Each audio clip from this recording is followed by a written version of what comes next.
Hai teman-teman yang berbahagia, berjumpa kembali dengan saya Dr. Andri, spesialis kedokteran jiwa dari Rumah Sakit Omni Alam Sutera Tangerang. Di kesempatan minggu yang cerah ini kita ada di rumah ya tentunya, nggak kemana-mana, masih menerapkan 3M, protokol kesehatan yang utama. Mudah-mudahan semuanya ini akan segera berakhir.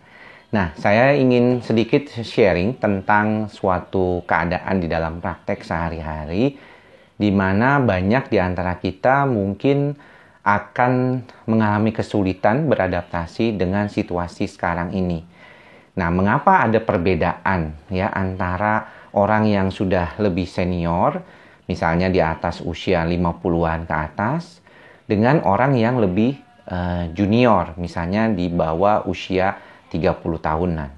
Nah, ini merupakan suatu hal yang perlu diketahui oleh teman-teman semua karena seringkali saya melihat bahwa pada saat malah pandemi ini banyak orang tua kita yang usianya 50-60 tahun itu kesulitan untuk beradaptasi dengan situasi sekarang.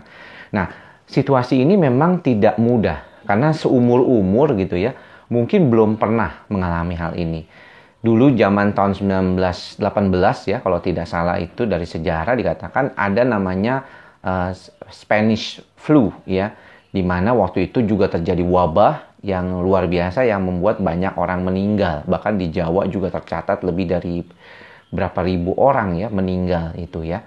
Nah, keadaan ini kemudian terjadi sekarang. Nah, selain daripada kondisi yang mungkin dari segi kesehatan angka meninggalnya tidak sebanyak waktu Spanish flu, tetapi keadaan sosialnya itu yang jadi berubah saat ini.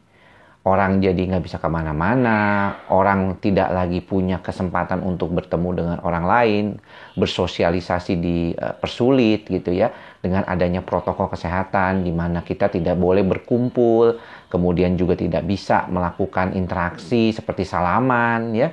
Ngobrol juga harus agak jauh, misalnya 2 meter gitu untuk mencegah penularan dari virus corona ini. Dan ini membuat banyak orang tuh tidak mampu beradaptasi. Ya, kalau kita melihat ya, saya di dalam praktek sehari-hari melihat kebanyakan orang-orang yang sulit untuk beradaptasi ini adalah orang-orang yang sudah usianya lebih lanjut.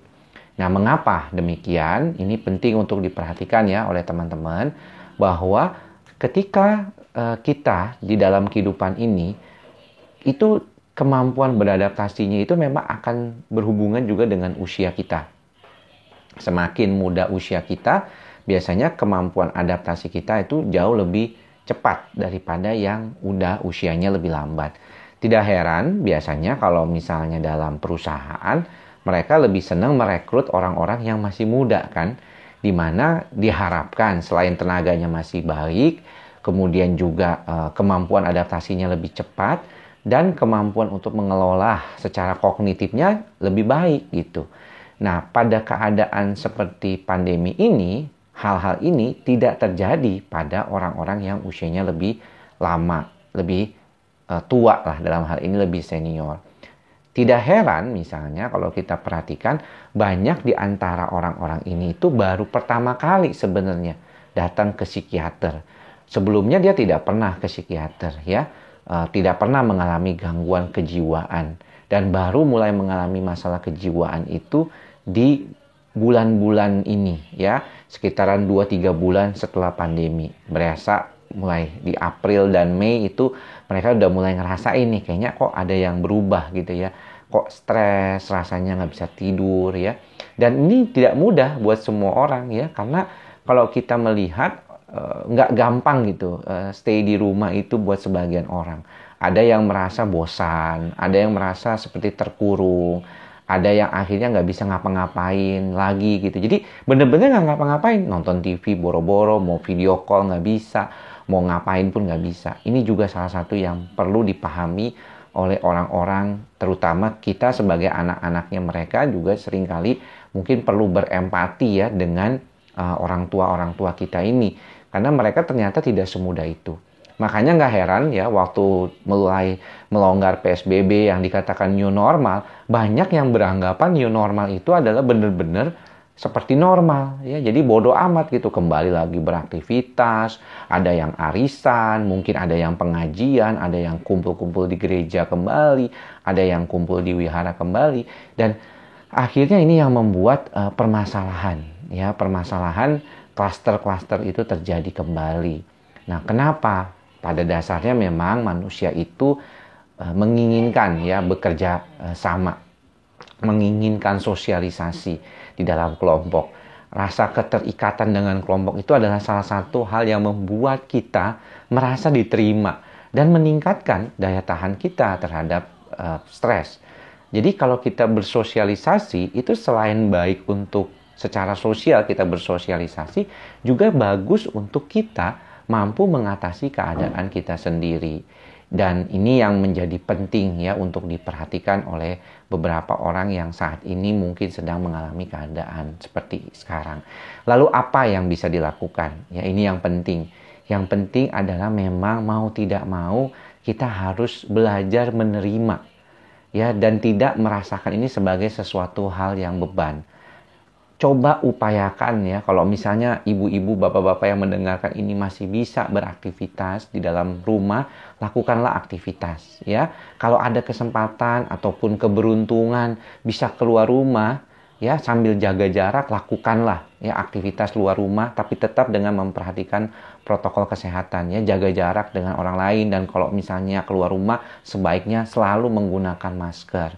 Ini juga untuk membantu diri kita, karena tentunya nggak boleh di rumah terus kan, harus kena matahari ya. Vitamin D ini sangat penting untuk saat sekarang di masa pandemi ini.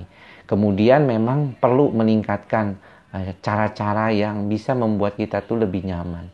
Ada teknik relaksasi penarikan napas panjang seperti itu ya. Belajar untuk misalnya duduk diam seperti ini. Tarik napas yang panjang.